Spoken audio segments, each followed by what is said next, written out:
Revelation chapter 11 because we're cruising through the book of Revelation chapter by chapter, verse by verse. Today we're going to see something absolutely powerful. Blindness in part, a blind spot, God has set on the nation of Israel. Since when? Let me show you. Are you in Luke chapter 19? Look down to verse number 41. This is Palm Sunday. Jesus has been ministering more than 3.5 years. He's been doing miracles. He's raising the dead. He's walking on water. He's breaking the first and second law of thermodynamics. Matter is neither created nor destroyed, but he's making bread. Lord Jesus, we thank you that you move past my blind spots. Okay, never prayed. Verse 41. Here he is. He's on the Mount of Olives.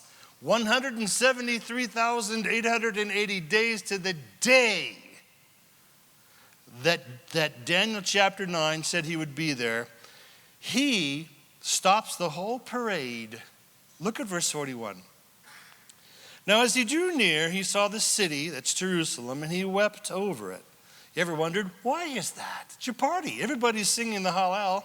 Blessed is he, Messiah, who comes in the name of the Lord Jehovah. You're the man. Why did he weep? And here's what he said. If you had known, even you, Jerusalem, especially this your day, singular, circle that is prophesied, and write in your margin, Daniel 9, verse 25. Also, he's on the donkey, Zechariah 9, verse 9. Behold, Israel, hundreds of years before Jesus was born. Here's one of the ways you're going to spot your Messiah. He's going to be meek and lowly and riding on a what? Donkey. By the way, where did Ezekiel, centuries before, see the Spirit or the glory of the Lord depart? From the Mount of Olives. The glory of the Lord had returned, but you missed it. You got a blind spot. Watch this. If you would have known, even you, especially this your day singular, Palm Sunday, the things which make for your peace, but now they are hidden from your eyes. Circle that and write in your margin, Romans 11, verse 25. Paul recognized it, and he termed it blindness in part. And then Paul tells us, well, how long is that blindness in part going to last? It's going to last until the midpoint of the Great Tribulation, and we're going to take a look at that. Write in your margin here, Romans 11, verse 25, blindness in part. What do you mean in part? As a nation, God is going to make sure there's not going to be anybody particularly great in influence that's going to sway the public at large. Individual Jewish people, of course, can get saved like anyone. But as a nation, there's a blindness in part. Verse 43. For the days will come upon you, Jerusalem, when your enemies, the Romans, are going to build an embankment around you, and they did, surrounding you and close you in on every side and level you and your children within you. Not only is Jesus prophesying it, but this is in the Old Testament in a couple different locations. And level you to the ground, and they will not leave in you one stone upon another. Why? Because you did not know the time of your visitation. Blindness in part goes on Israel right then. How many want to see the blindness in part come ripping off? Now back to Revelation chapter 11, and we'll see. Chapters 10 through 14 in the book of Revelation are revisiting or examining the mid-portion of the 7-year Great Tribulation. Hey, why is it 7 years? Go ahead, Chris. Yeah, sorry for this picture so early in the morning, but check this out. This is what we covered on Wednesday night. In Wednesday night, we covered Daniel chapter 9, I believe the 4 most important, crucial verses in understanding Bible prophecy. Why is the Great Tribulation 7 years? And you can get on lots of YouTube places and they'll say, no, it's not. 7 years is sort of an allegory. No, it's 7 years. Why? Because it's the 70th week of Daniel. And why is Jesus standing there 173,880 days to the day that Daniel 9 said? We go into a lot of details there as well. All right, go ahead and get that guy off of there. And go to the next slide if you would. We're going to be talking a lot about Jerusalem. What a great picture. That's the modern city of Jerusalem. Hit the go button, a couple of identifiers. There's the Dome of the Rock. We're going to talk a little bit about that today. To the south is the mosque of, the Dome of the Rock, by the way, is not a mosque, it's a shrine. Underneath that big dome is a piece of bedrock protruding through the platform. That's the piece of bedrock that the Muslims and the Jews believe that Abraham offered Isaac on that actual rock. And it is the popular notation and understanding that where the Dome of the Rock sits is where the Holy of Holies, Solomon's temple and Herod's temple, was. Perhaps, but for the purpose of today, you'll notice to the bottom left, there's the Wailing Wall. I've highlighted it in yellow, and you see the Wailing Wall Plaza. Why is everybody wailing? In 70 AD, when the Romans destroyed Herod's temple, all prophesied in the book of Deuteronomy, they got tired, it would seem, of knocking over rocks, and they left a little portion of that western wall, and that is the only remnant, believe the Jews, the only remnant of the last or the second temple. There is a third temple coming. It's the one that the Antichrist is going to build. More on that in a moment. But there's the Wailing Wall Plaza, and you can go there today. On the top, that 30 plus acres of the Temple Mount proper is a prickly international sort of challenge. It is currently managed by the Waqf, which is an Islamic organization. And if you're a Jewish person, you're really not allowed much to go on there. But if you do, you can't pray, you can't stop. And so there's the Temple Mount. It's the popular belief that the Jews have currently that if the third temple does happen, you'll have to knock down the Dome of the Rock to do it. Muslims, as a rule, have their picadillos, as you know, the different flavors. But there's one thing that they would definitely unite shoulder to shoulder, all 1 billion of them, if somebody messed with the Dome of the Rock. Because in their theology, that's the place where Muhammad is taken by his horse, Barak, and they launch from that rock up to heaven, and he receives his revelation. So it's been termed the third most holy place aside from Mecca and Medina. The mosque to the south is an actual mosque. Al-Aqsa means the farthest, because when it was built 7 centuries after Jesus, thereabouts, it was the farthest mosque at the time from Mecca and Medina. All right, at the top right, you'll see the Kidron Valley. That's also quite important. Let's leave that up. Let's dive now into Revelation chapter 11. We'll probably only get to verse 14. If I stop talking, maybe less. Verse 1. And then I was given to read a measuring rod. Remember, we're at the midpoint of the Great Tribulation. 3.5 years have transpired. We are in a great parenthesis. I was given to read, a measuring stick really, to a measuring rod. And the angel stood saying, rise and measure the temple of God. Now, not this temple, but this is going to be the third temple. The temple that isn't there yet, but it's the temple that the Antichrist is going to hang as a carrot in front of the Jewish people. There's going to be another massive Middle East war that the Bible prophesies is going to happen. It could be the last Arab-Israeli war. We can read about that in Psalm 83, and we've got teachings on that. I believe that when that battle breaks out, and as typical, Israel is attacked, potentially even by nukes. Israel will repulse that attack and will expand her borders to larger portions, including the entire current nation of Jordan. But that's coming. Personal belief, I believe that that battle looks pretty scary for a minute. And in fact, because it happens, I believe, after the rapture, the church is gone. Who is now praying and interceding for the people and of the world and against the spirit of Antichrist and, of course, for God's mercy? Well, they're gone. The church is in heaven with God. That is when I believe the Antichrist, who is alive right now. Do we have a couple candidates in mind? Maybe. But it's going to be that Arab-Israeli war of Psalm 83 that I believe nukes will fly. The Bible says that Damascus, people will be going to bed that night and there's going to be trouble. and they will wake up the next morning, and Damascus is a ruinous heap, and that Ammon Jordan is a ruinous heap in one quick stretch of time. I believe that's when the Antichrist is going to step up and say, I got this, I got this. And they're going to broker a peace treaty with Israel. And Israel's going to say, but they attacked us first. And the Antichrist will say, no one will attack you because they got to go through me to do it.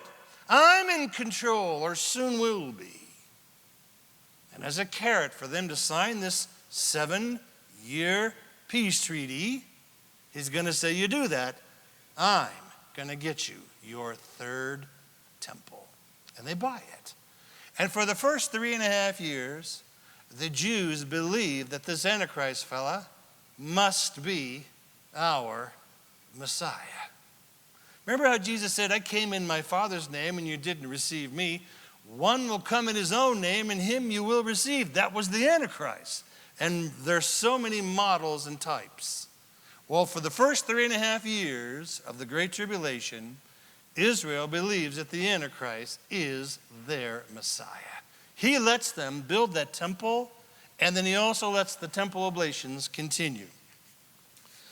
So real quickly here in verse number 1, 2 thoughts. First of all, that there is a functioning temple in Jerusalem. That's the third temple. Hit the go button if you would, Chris. Real quickly as a reminder, this is a model of Solomon's temple. It was built some 9 centuries before Jesus. It was destroyed 587 BC by Nebuchadnezzar and the Babylonians on the 9th of Av, which is coming up here on the calendar pretty quickly. Well, then many of the Jews, most of them actually, are taken captive back to exile to Babylon for 70 years. Jeremiah says that's all it's going to be. So 70 years later, Daniel, that we read last Wednesday, was praying, Lord, 70 years are up, now what? And God sends Gabriel, the angel, and then he tells him, here's what's going to happen. 70 weeks of years are prophesied for your people, your city, Jerusalem. And by the time they're done, a number of things happen. Get that video that I mentioned earlier, and we'll see. So that's the first temple, Solomon's temple, and it was destroyed. They come back from the 70-year exile. They build a modest temple under Ezra and Nehemiah. But then Herod shows up, and he says, you know what this little thing's not going to do? So Herod spends the rest of his life rebuilding that humble Ezra, Nehemiah, Zerubbabel temple into this. It was really and truly one of the great wonders of the ancient world. That is the model of the temple that Jesus visited. They were not done with it entirely when Jesus was there. And boy, did they love their buildings because people love their buildings. Well, that's the second temple, largely regarded as the second temple. It was destroyed. Back to our text. What is this idea? Why is he measuring it? He's measuring it because you measure something that you own, that you have authority. Ezekiel 40, Ezekiel is told to measure the millennial temple of Jesus. And we'll see in Revelation 21, John is told to measure the new Jerusalem. Let's keep cruising. Verse 2. But leave out the court, which is outside the temple, and do not measure it, for it has been given to the Gentiles, that they will tread the holy city underfoot for, circle this please, 42 months. What's another way of saying 42 months? 3.5 years. And the next verse is going to say 1,260 days. In the first half of the Great Tribulation, because of his 7-year treaty with the Jews, the Antichrist gets Israel her third temple, but Gentiles are still controlling the outer court. Okay, watch out, history nerds. Here we go. Let's go on a quick little history. Go ahead. There it is from the other side. You're now east of the city and you're looking west. Kidron Valley falls away there at the bottom to your feet. Al-Aqsa Mosque is to the left, there to the south. You can see the Wailing Wall Plaza peeking out, and the Wailing Wall right under that, and of course the Dome of the Rock. Go ahead. I want to show you this. This is the Kidron Valley, or the beginning of the Kidron Valley. this valley will open up, it does currently, all the way to the Dead Sea. I believe that this valley, or at least the start of this valley here, is also known as the Valley of Jehoshaphat. This is where the judgment and the separation of the sheep and the goats will happen after Revelation 19 when Jesus returns. Well, that's for the future. Can you see up to the upper right-hand side? Well, there's the walls of the old city of Jerusalem that you were just seeing. It's a beautiful valley now. They've made a nice park-like sort of thing. Now, if you were to go to the left, if you were to look left, you would see this. You would see the Seven Arches Hotel in Jerusalem. And here is a beautiful picture of it. That is the other side. That is east of the current old city and the Temple Mount. That is, you are looking currently right there, that's the Mount of Olives. It's a beautiful hotel. They began to build it, or I should say they finished it in 1964.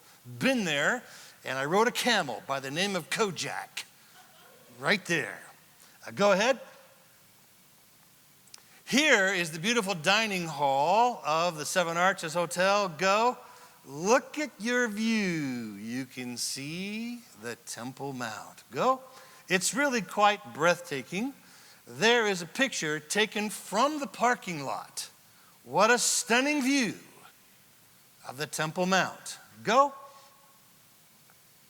Now here it is, zooming in from satellite. Hit the go button. Left being, there's the Dome of the Rock. Hit the go button. There is the Seven Arches Hotel, built in 1964. They were going to build it here. There's nothing built there now. Why didn't they build it there?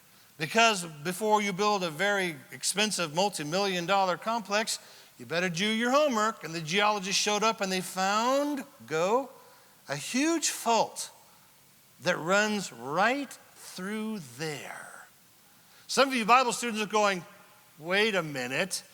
Revelation 19, when Jesus comes back to the planet, he touches down on the Mount of Olives. What's the Mount of Olives going to do? Crack! Shift to the north and to the south. Well, they found it anyway. Anyway, for our study, by the way, see where the bottom arrow is pointing south? You'll notice what looks like an open area. What that is one of the oldest continuous cemeteries on the planet. There are graves in that large section of the Mount of Olives that date to within Solomon's temple, 3,000 years ago. That is a tremendous archaeological find. But for our purposes, watch the left-hand side of the slide. There is the Wailing Wall Plaza. Hit the go button. Here is where I personally believe that the third temple of the Antichrist is going to get built. Now, many of you are saying, whoa, wait a minute. The Jews, remember, they think, most of them, that the Dome of the Rock is the location. Think with me. The church is gone.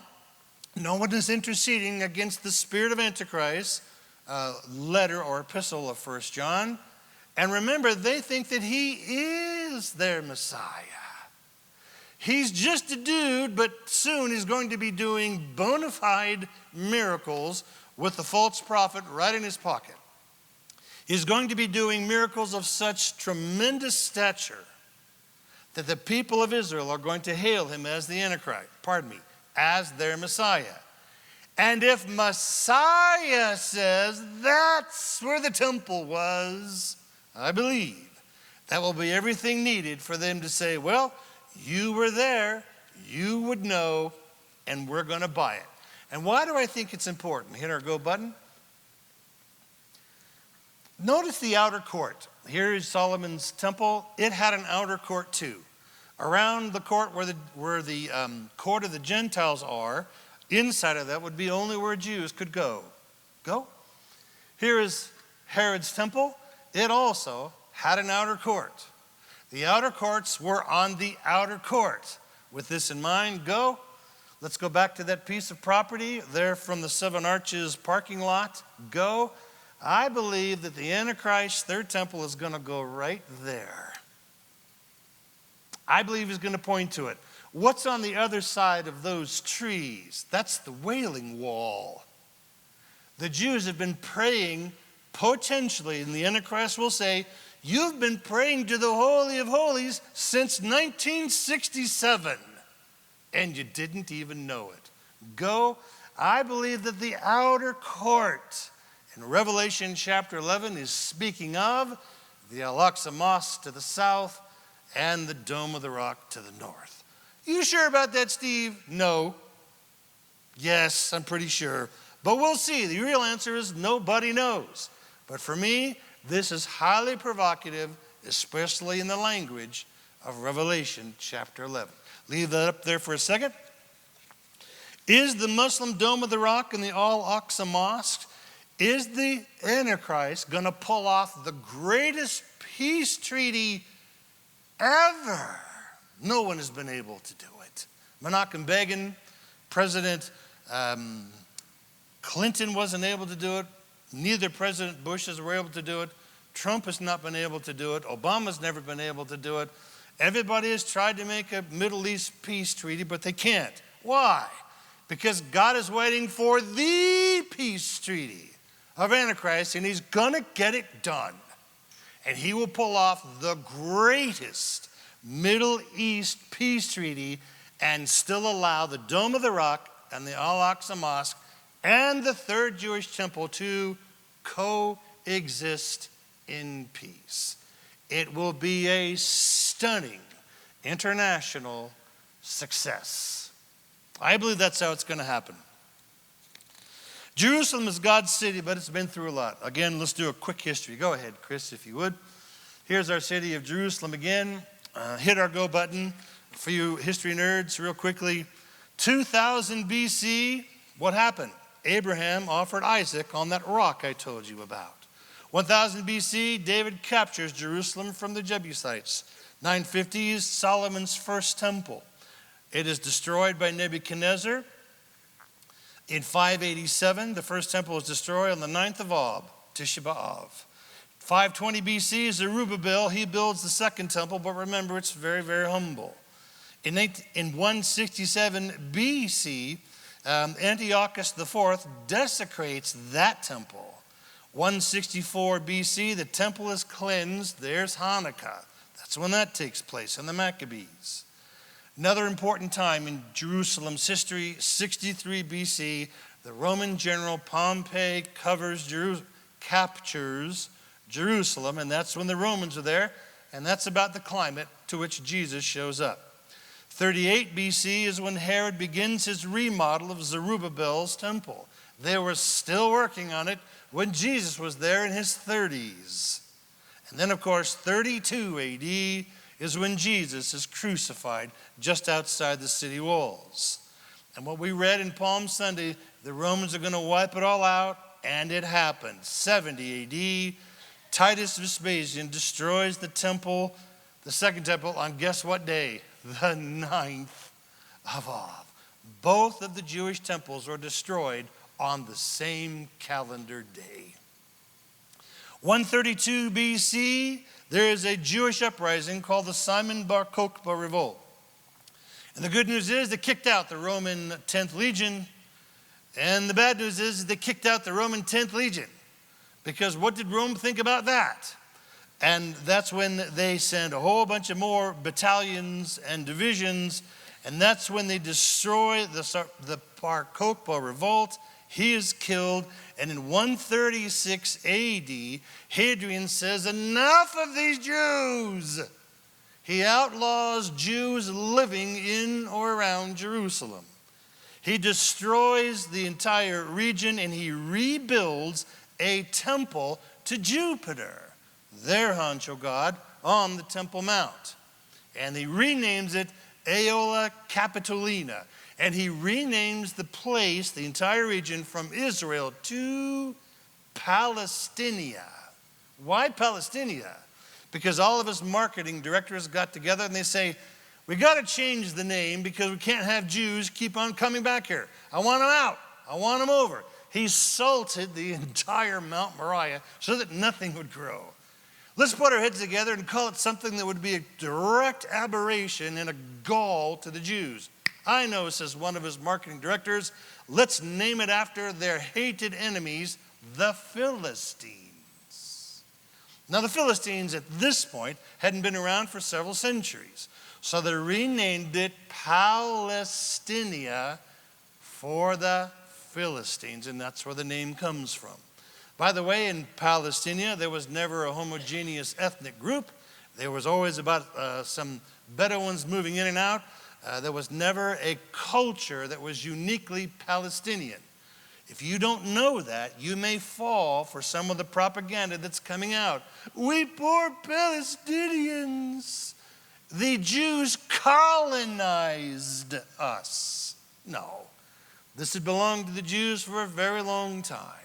And frankly, the Muslim people couldn't care less about Jerusalem until 1948.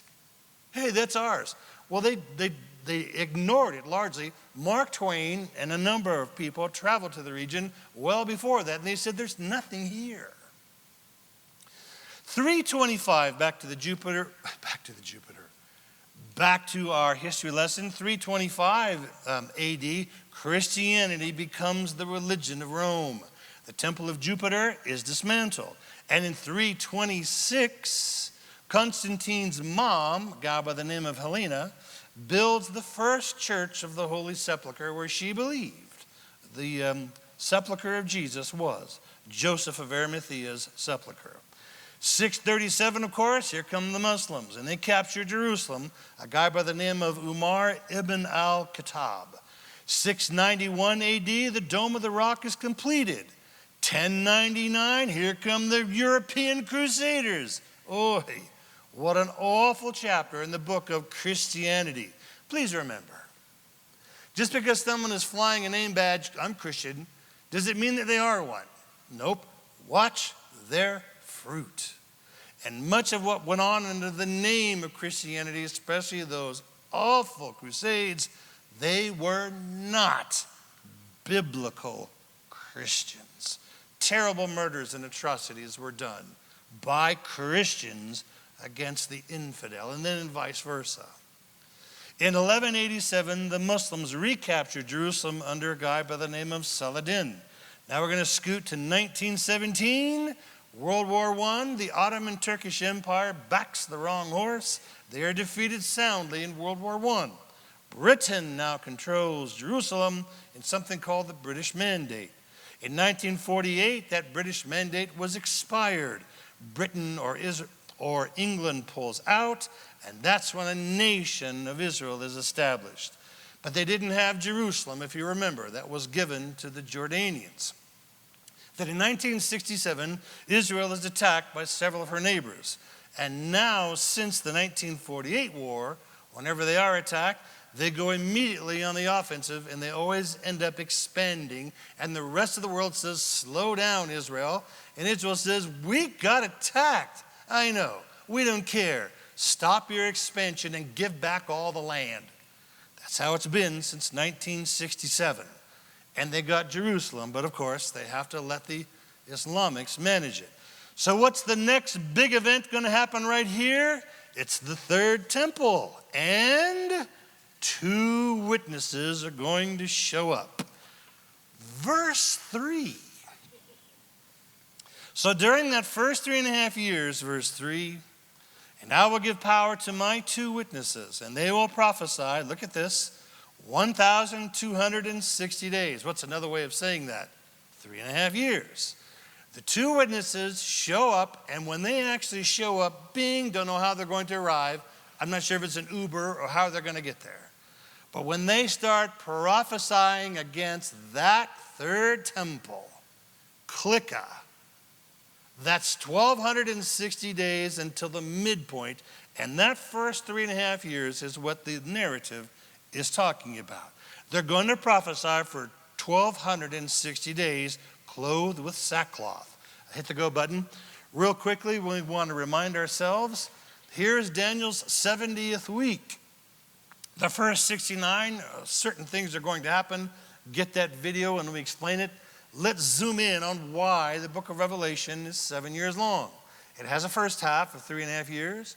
It has a second half of 3.5 years. And it has a midpoint. That's where we're at now. Go. When does it begin? The last week, Daniel's 70th week, begins when the 7-year peace treaty is enforced. When it happens, comes the law of the land. And, I believe, simultaneously, when the two witnesses suddenly appear. Start counting. It's going to be 1,260 days, 42 months until God allows them to be killed. What happens? Go. The Antichrist breaks his 7-year treaty right in the middle. He says, now everybody's going to worship me. Go. And what he does is he puts a statue of himself in the Holy of Holies of that third temple. First 3.5 years, Jewish people, knock yourselves out. Enjoy your tabernacle, or pardon me, your temple. And he lets them alone. Something happens at the midpoint. A number of things happen at the midpoint. And by the time we're sort of through these events we're going to look at, chapters 12 and 13 and 14 in the next couple weeks, at the end of it, the Antichrist is saying, no more subterfuge. Nope, I'm not your stupid Messiah. I am the God who created the heavens and the earth. And nobody can worship anything else but me. He puts a statue of himself in the Holy of Holies. And that abomination of desolation starts, clicka, the second half. The second 1,260 days, 42 months, 3.5 years. And it ends when Jesus returns to the planet, right there on the Mount of Olives, right about where that crack is, I'll bet, in Revelation chapter 19. Let's now return. We are now in verse number 4. These are the two olive trees, speaking of these witnesses. Why are there two, by the way? Because the Bible says, by two or more a matter is confirmed. Well, these two witnesses are two olive trees and the two lampstands standing before God of the earth. What? Check out Zechariah 4, verses 3 through 7. This has all been acted out. In Zechariah 4, Zerubbabel was a Jewish vassal king. The Persians were in control, but he gets to say he works for the government. And then there is a high priest by the name of Joshua, and they're pictured connected to pipes running from olive trees. If you will, it's a picture, olive oil being the picture of the Holy Spirit. They are locked in and piped in to a direct move of the Holy Spirit. And here the narrative is saying, like Zerubbabel and Joshua were continually filled with oil, so will these two prophets. And one of their Bible verses, I believe, I got to show you this. Hold your finger here. Let me show you. Would you go to the book of Isaiah quickly? Isaiah chapter 28. They're going to open up the Bible to a number of Bible studies, and when people try to kill them, they can't because they are supernaturally protected. We're in Isaiah 28, please. Did God know about the Antichrist? Oh, yeah. Chapter 28, book of Isaiah, meet me in verse 14. 700 BC, God through the prophet Isaiah, therefore hear the word of the Lord, you scornful men, speaking of the leadership of Israel at this time, who rule this people, the Jews who are in Jerusalem, because you have said, we have made a covenant with death, and with Sheol or hell, we are in agreement. What? What's actually happening here is the honchos don't believe the prophet Isaiah. Don't try to put together a military coalition against these Assyrians. They're too much for you. You got to believe God, and they wouldn't. So a bunch of people in northern Israel section, they sent some emissaries, and they signed a peace treaty with the Assyrians. Parenthetically, that is one of the 33 titles of the Antichrist in the Old Testament, the Assyrian. That was a dress rehearsal for this last week of Daniel. We have made a covenant with death, and with hell we are in agreement. When the overflowing scourge passes through, In my margin, I've written the Great Tribulation, 7 years. It will not come to us, for we have made lies our refuge. And it seems that way for the first 3.5 years. And under the falsehood, we have hidden ourselves. And it goes on. Back to the book of Revelation. I believe that one of the Bible studies they're going to have, people can't touch them. They try to shoot them, try to rush them. They're supernaturally protected. And I believe that they're getting coverage by people sneaking cell phone video. And I believe that those videos of tribulation believers is going to go a long way to converting people who recognize there's something funny about this Antichrist guy. They don't know him as that. He's a great political leader. He's a great influential person. He's a great religious guy. But these two witnesses, they're in Jerusalem. I believe when they cut the ribbon of this third temple, and the two witnesses are saying, you don't need that temple. Jesus Christ is the substance, and that is the shadow. So I believe their Bible studies are going to get sort of bootlegged, I believe, all over the world. But anyway, back to our study. The leaders have indeed made their covenant treaty with death, the Antichrist, and with hell, Lucifer. They are in agreement. Verse 5. Believe it or not, we're going to move quickly from here. Verse 5. And if anyone wants to harm them, well, fire proceeds from their mouth and devours their enemy. Yeah, so try to get them, boys, and whoosh, they're gone. Post toasties. And if anyone wants to harm them, they must be killed in this manner. Nobody can get at them. Verse 6. These have the power to shut heaven, if you will, cause it not to rain. Hey, that sure sounds like the ministry of Elijah. He said the same thing in 1 Kings 17 to evil King Ahab. Oh, by the way, how long did it not rain? 3.5 years. In Elijah's case, I believe that was a dress rehearsal for this. And so that no rain falls in the days of their prophecy, they have power over waters to turn them to blood. Does that remind you of another prophet of sorts? Yeah, that's Moses, Exodus 7. And to strike the earth with all kinds of plagues. Again, Moses, as often as they desire. And when they finish their testimony, remember verse 2, 42 months. Remember verse 3, 1,260 days. Then the beast that ascends out of the bottomless pit, that's the Antichrist who is now indwelt by Lucifer himself, will make war against them, the two witnesses, and he'll finally beat them and kill them. Why? Because God says their ministry is completed. Nobody can get at them for 1,260 days until it's time. Now watch what happens. And their dead bodies will lie in the street of the great city, which spiritually is called Sodom and Egypt, where also our Lord was crucified. Well, that's Jerusalem. What? How could Jerusalem ever be compared to Sodom? Here's why.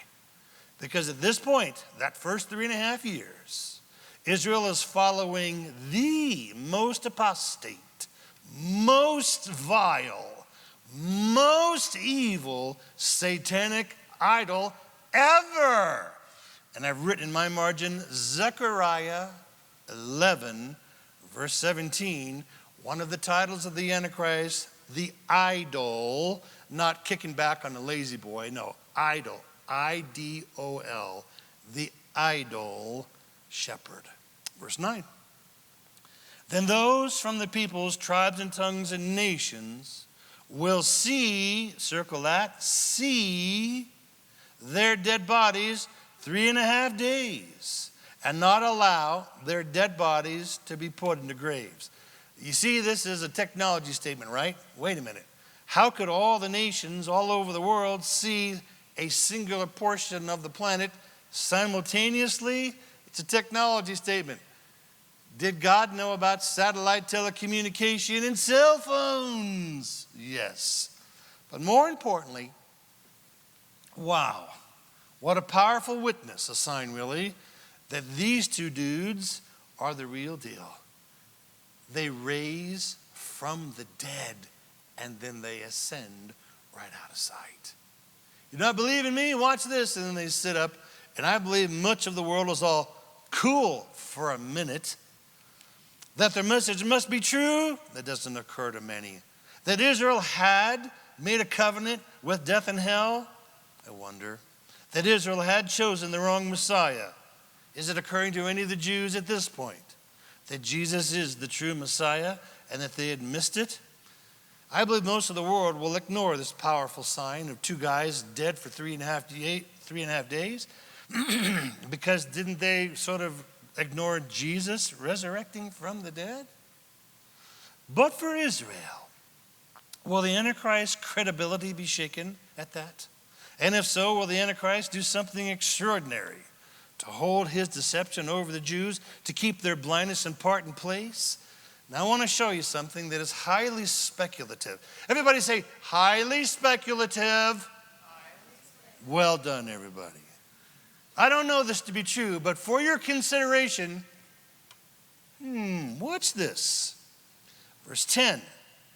And those who dwell on earth will rejoice over them. Yay, they're dead. They're totally dead. They're going to make merry and they're going to send gifts to one another. Now remember, this is happening in Jerusalem. So by and large, much of this crowd would be Jewish people. Some people say, we'll send gifts. It must be Christmas time. Dude, they're Jewish people. They don't care about Christmas. What's the gifts? They send gifts to one another. Why? Because these two prophets tormented those who dwell on the earth. There were plagues. There was no rain. Circle send gifts. Let me ask you, Bible students, do you remember? The Bible is always its own best explainer. Can you recall a time when Israel as a nation exchanged gifts? Do. Hold your finger. Go to the book of Esther, right in front of the book of Job. You can go to Psalms and hang a left. The book of Esther, please. You might find this interesting. The Bible is always its own best explainer. Esther, chapter 9, join me in verse 13. Esther 9, look at verse 13. You know the story. This evil guy, Haman, has put a bug in the ear of the king. These Jews are terrible. We should kill them all, right? Right? And finally the king says, sure, if you want to kill all the Jews, go ahead, knock yourself out. At the same time, the king's wife had died recently, and now he wanted another. And God put together, I believe, one of the most beautiful women who ever lived. Perhaps behind Eve, but one of the most beautiful human women ever was a gal by the name of Esther. Why? Because she was made for such a time as this. The king goes, hubba, you are fine. So he brings her into his harem. Her relative is Mordecai, who works for the king. Mordecai has found out what Haman is going to do. In fact, they even circled the date on the calendar. We're going to kill all the Jews on this date. Mordecai says to Esther, you're in the harem. You need to speak to the king. And she said, unless the king summons you, you're dead. How do you know, says Mordecai, if God hasn't made you, Esther, for such a time as this? Please give it a shot. She does. Goes in front of the king without an invitation.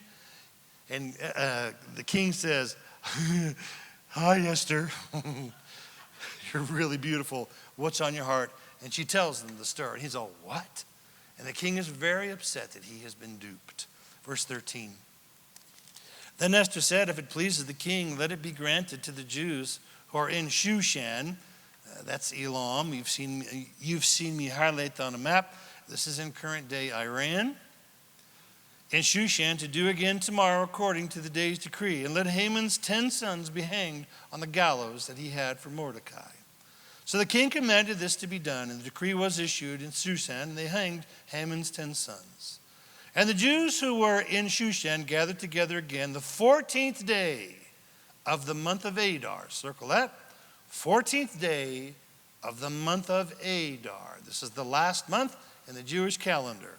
The first month will be Nisan. So here's Adar. And killed 300 men in Shushan. Interest of time, verse 17, please. This was on the 13th day of the month of Adar, and on the 14th of the month they rested and made it a day of feasting and gladness, which Jews do to this day. Look at verse 18. But to the Jews who are in Shushan assembled together on the 13th day, as well as on the 14th, and on the 15th of the month they rested and made it a day of feasting. Verse 19. Therefore the Jews of the villages who dwelt in the unwalled towns celebrated the 14th day of the month of Adar with gladness, with feasting as a holiday, and for sending presents. Back to the book of Revelation. Let me show you this. Go ahead. What about these 1,260 days? Is there something important? I got to show you this. Go. Here's your Jewish calendar. The first of the month is the first of the year is Nisan. God changed it, remember. Tishri, number 7, used to be the first day of the year. God says in Exodus 12, right before Moses takes the people out of Egypt, I'm going to change that. Tishri 1 is when the Jews believe God created the earth. Nisan 1 is when God says, I'm going to create the nation of Israel. They came in to Egypt, a large family. 400 years later, they are now a great nation. So God says, I want you to change that up. I want the first month now to be Nisan. And there you see, some of them are 30, some of them are 29. Look down there at the bottom. Do you see Adar 2? What's up with that? If you get the video from last Wednesday, the dude that says 70 weeks, if you get that video, you will find out that all of the ancient calendars before the year 701 BC had a 360-day calendar. Something happened in 701 BC. Everybody had to change their calendars from 360 days to 365 and a quarter. And we go into why that happened. Well, that messed with the Jewish thing, so here's what they did. The Jewish calendar is based on the lunar cycle, new moon, full moon, new moon, 29 days, 29 and a half days actually. And so the rest of the world is on a solar sidereal. The Jews to this day still use a lunar cycle. So to fix this, because it falls behind, they have to add a leap year. And they call it Adar 2. It's 29, and every 19-year cycle, you have to have a leap year on 3/8. Well, there you go. Here's what I'm getting at. Go. You need to know that every or any 7-year period, you go 3.5 years and 3.5 years, there has to be a leap year. Or Adar 2. Now it gets very interesting. Back to our study, and believe it or not, we're almost done. The Bible is always its own best explainer. When does Israel as a nation exchange gifts? Purim, 14th of Adar. Did you know that they celebrate in Purim mistaken identities? What do you mean? Esther in Hebrew, her name is Megillat Esther, which means reveal that which is hidden. Remember, Esther hides her Jewishness. Mordecai hides his knowledge of other languages. That's how he learned what Haman's plan was. Haman is mistaken for Mordecai. And today, Jewish children hide their identities by dressing up in costumes. If you ever go to Israel or a Jewish community on Purim, the 14th day of Adar, there's costumes. It has nothing to do with Halloween. It's Purim. If these 3.5 years, go ahead, I'm going to show you this. If these 29 days that have to happen go, what if they happen right in the middle? Will this grand deceiver be outed because the two guys who rose from the dead and ascended out of sight, will they be found out? Is it on Purim, hence the mention of the gifts? Watch what might happen if that extra 29 days happens in the middle, at the midpoint, between the first and second 3.5 years. Now verse 11. Now after the 3.5 days, the breath of life from God entered those two guys, and they stood on their feet, and great fear fell upon those who saw them. And they heard a loud voice from heaven saying to them, "Come up here." Did the church hear that in Revelation chapter 4? And they ascended into heaven in a cloud, and their enemies saw them. If the extra, you can't have any 7-year period without an Adar 2. And if the extra 29 days in this instance happens to fall between the first and second half, and if the 2 witnesses are killed on the 14th of Adar, hence the gifts, is it a hint of the Holy Spirit? Is it an Easter egg? Hit the go button again. Show you the calendar one more time. If we're in Adar 2, what is the very next month? It's Nisan. Can you remember what happens in Nisan? Passover. What are you saying? If the 2 witnesses are killed on Purim, Adar 14, the very next month is Nisan. And 29 days after the 2 witnesses are killed, Passover, 14th of Nisan. And 3.5 days after that, first fruits. Here's what I'm saying. Exactly 1 month after the 2 witnesses die, rise and ascend, will the Antichrist die? Remember, he receives a mortal wound. Looks like he's a goner. That's Revelation 13, Zechariah 11. Will he die 29 days after this event in Revelation 11? Will he die on Passover?